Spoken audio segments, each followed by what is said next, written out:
Olá, olá, olá, olá, olá, pessoal! Sou a CGC e na aula de hoje vamos tratar de mais um assunto que é acerca do sistema de refrigeração por compressão em múltiplos estágios, tá?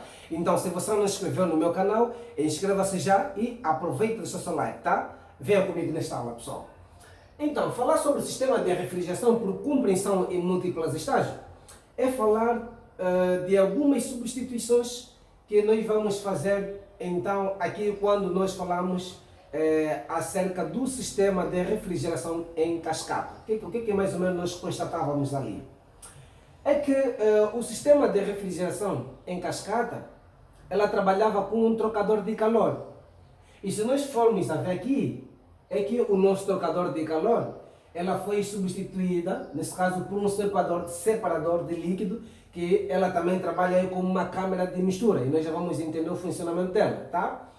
O que nós vamos constatar aqui? É que no sistema de refrigeração em cascata, quando o fluido que circula, nesse caso, em torno do nosso sistema de refrigeração, se ela for igual, então o que nós podemos substituir? Podemos substituir o nosso trocador de calor por uma câmara de mistura, ou então um separador de líquido, tá? Uma vez que esse separador de líquido, tá? Ela dá maior característica naquilo que é a transferência de calor, tá, pessoal? Então, bora lá entender o modo de funcionamento, nesse caso, do sistema de refrigeração por compressão em múltiplos estágios, tá?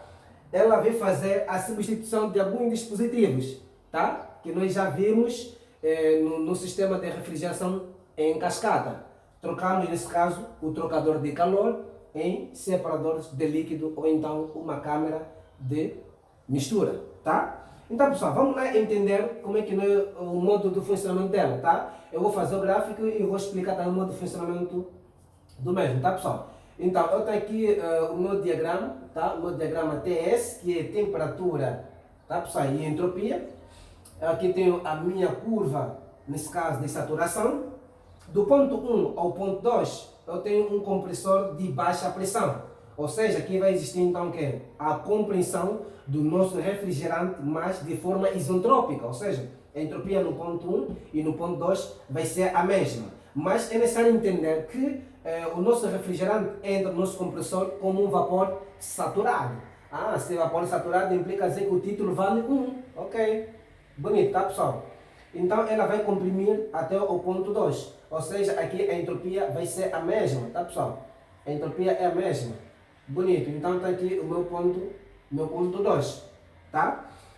Do ponto 2 ao ponto 3, o que acontece? O nosso refrigerante, ela se comporta como, no ponto 3 como um vapor saturado. E nós já vamos entender ela quando nós analisarmos até o nosso separador de líquido, tá? Ela se comporta como um vapor saturado, até no ponto 3. Então implica dizer que aqui tenho o meu ponto 3, que é o vapor saturado, no ponto 3. Então está aqui o modo do meu funcionamento, tá? O sentido, tá?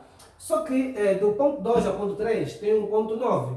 O ponto 9 aí, ela vai se comportar então como já um vapor super aquecido também, tá? Então implica dizer que vamos constatar o nosso ponto 9 aqui nessa região. O que mais ou menos vamos aqui analisar? É que a análise de energia, pessoal. Ponto 2 entra na nossa câmara de mistura, tá?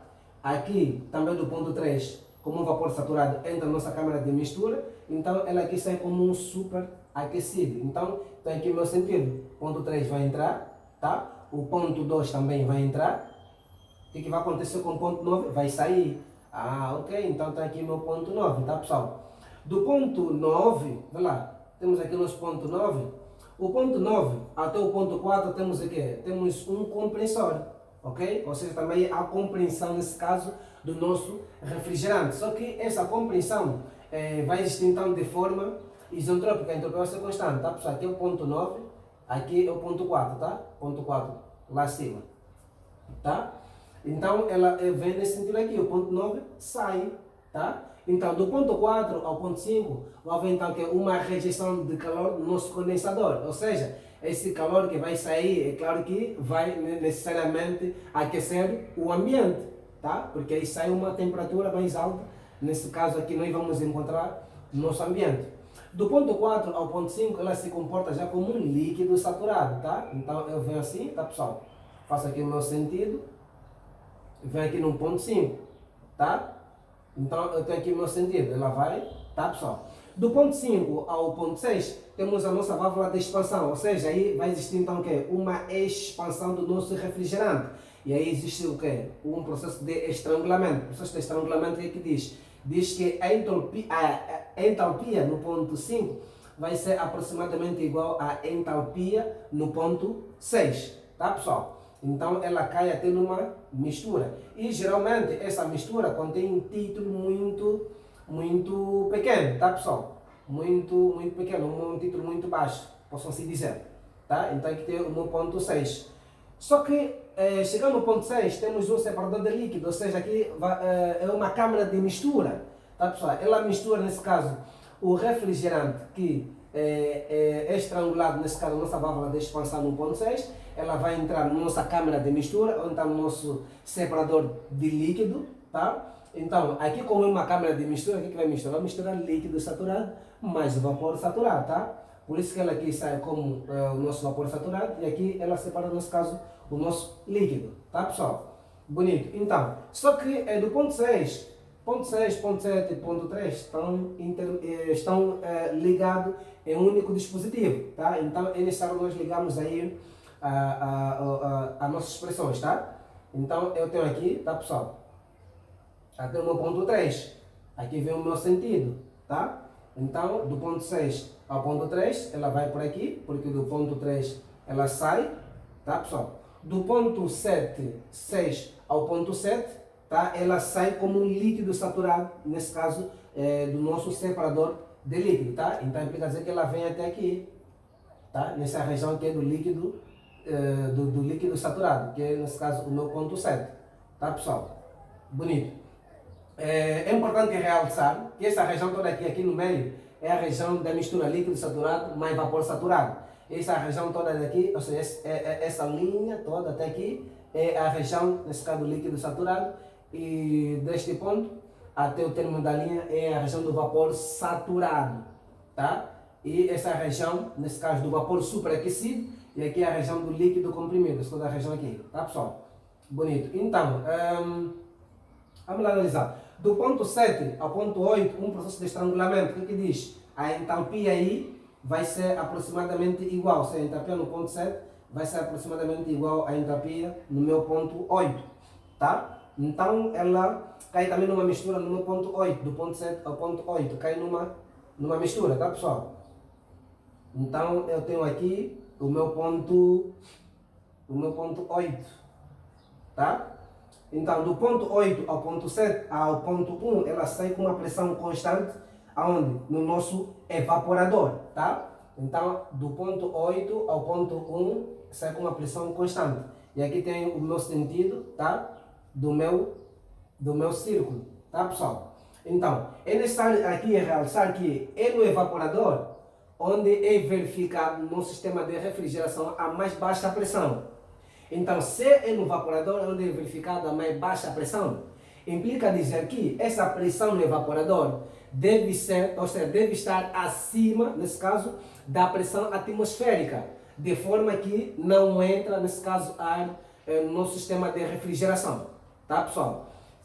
Então, analisando aqui, se a pressão no evaporador for menor em relação à pressão atmosférica, o que vai acontecer? Vai entrar ar no sistema de refrigeração, o que não pode acontecer. Então, a pressão do evaporador deve estar mais alta possível em relação à pressão atmosférica, tá? Então, vamos lá analisar.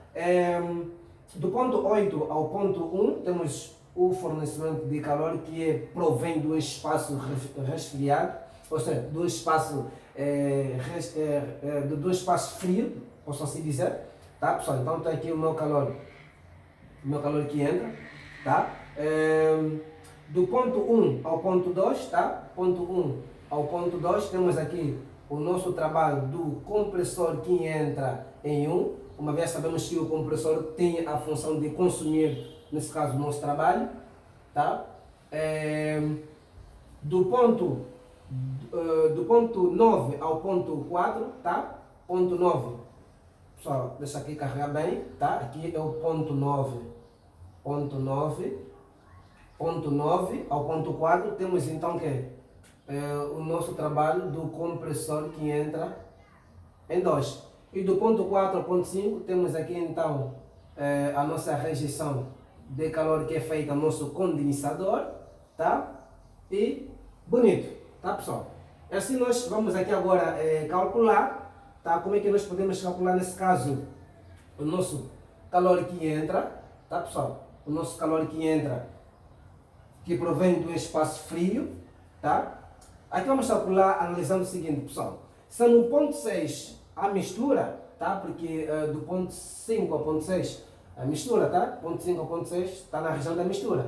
Se a mistura, então, só quero calcular o calor que entra, qual vai ser, nesse caso, o título que vai chegar, nesse caso, no ponto 8? Qual vai ser o título? Vai ser a restante, tá, pessoal? Vai ser a restante do título que vai sobrar aqui. Ou seja, vai ser 1 menos o título nesse ponto e a restante que vai atingir no ponto nesse caso aqui, no ponto 8, tá? Tanto no meu ponto 1 e o ponto 2, tá? Vai ser a mesma que vai chegar ali. Então, nesse caso, vou calcular entre 1 menos o título no ponto 6, essa aqui é a restante que vai passar por aqui, tá? Multiplicando, nesse caso, com a variação da entropia no ponto 1 e no ponto 8, tá? Isso é dado em kJ por quilograma, tá, pessoal? Bonito. Então, qual seria agora o meu calor que vai sair? Pessoal, o meu calor que vai sair, vê lá, analisando isso. O meu calor que vai sair, isso aqui é vapor, tá? Vapor superaquecido, tá? Olha só, pessoal. Isso aqui é vapor superaquecido no ponto 9. É a mesma também que vai passar por aqui no ponto 4. Implica dizer que para vapor superaquecido não há título. Então implica dizer que eu vou só calcular pela diferença, nesse caso, da entalpia, nesse caso no meu ponto 4, tá? A entalpia no meu ponto 4 menos a entalpia no meu ponto 5. Isso é dada em kJ, nesse caso por quilograma, tá? Agora, vamos aqui analisar como é que nós podemos calcular o trabalho, nesse caso, do compressor total. É claro que vai ser o somatório do trabalho do compressor que entra em 1, tá? Mais o trabalho do compressor, tá, pessoal? Que entra, nesse caso, em 2. Tem que ser o somatório. O que vai ser? Qual vai ser o trabalho do compressor que entra em 1? Vai ser, nesse caso, vai depender do quê? Do título, tá? Que vai sobrar, nesse caso, que vai sair por aqui, tá? Então, nesse caso, vai ser, como está em 1 em 2, vai ser 1 menos o título no ponto 6, a restante que vai sobrar, que vai passar por aqui, ao longo dessa população, tá? Multiplicando, porque o título vela a qualidade também do refrigerante, tá? É importante nós sabermos isso, tá, pessoal? Bonito. Então, multiplicar pela diferença, nesse caso, da entalpia no ponto 2, tá? Menos a entalpia no meu ponto 1, mais, o que vai ser agora? Mais o trabalho do compressor em 2, o trabalho do compressor em 2 está no ponto 9 e no ponto 4. Então, a diferença da entalpia no ponto 4 menos a entalpia no meu ponto 9. Isso é dada em kJ por quilograma, tá? Isso é dado em kJ por quilograma, tá, pessoal? Bonito. Agora, o que nós vamos analisar? Vamos aqui agora analisar o que vai ser, nesse caso, o nosso COP. O que é COP? O COP é o coeficiente de performance. É o coeficiente, ou seja, ela verifica ou então ela analisa o desempenho que, nesse caso, o nosso sistema de refrigeração pode ter, tá? Então, vamos aqui analisar o nosso COP. O nosso COP para o refrigerador vai ser, nesse caso, o nosso calor que entra, tá, pessoal? O nosso calor que entra, dividindo pelo nosso trabalho do compressor. Mas o trabalho do compressor tem que ser o trabalho total do compressor, que é o somatório deste cara, que é o do compressor de baixa pressão, mais do compressor de alta pressão, tá, pessoal? Então, vamos lá ver aqui o que vai ser isso. Então, vai ser o COP para o refrigerador, tá? Vai ser o calor que entra, que vai ser, nós já vimos isso, que é 1 menos o título, 1.8, multiplicar pela diferença das entalpias, nesse caso, no ponto 1, menos a entalpia no ponto 8, tá pessoal? Dividindo pelo somatório nesse caso do trabalho do compressor total, que já está aqui, tá pessoal? Então vou só simplesmente pôr aqui, que é 1 menos x2 vezes H2 menos H1, tá? Mais o H4 menos, nesse caso, o meu H9, tá pessoal? Então dessa feita nós estaremos a calcular o COP, que é na verdade o nosso rendimento do nosso refrigerador, tá pessoal? Vamos saber aqui identificar, nesse caso, a região, não precisa identificar, tá pessoal? Porque já meti aqui o trabalho de compressor em 2, que significa que é o compressor de alta pressão, tá? Ou seja, aqui estaremos a encontrar o compressor de alta pressão, tá? E aqui nós estaremos a encontrar o compressor de baixa pressão, tá? Compressor de baixa pressão, tá? Então, pessoal, terminamos aqui mais uma aula. Se você gostou, deixa o seu like aí, tá? Estamos juntos, SGC.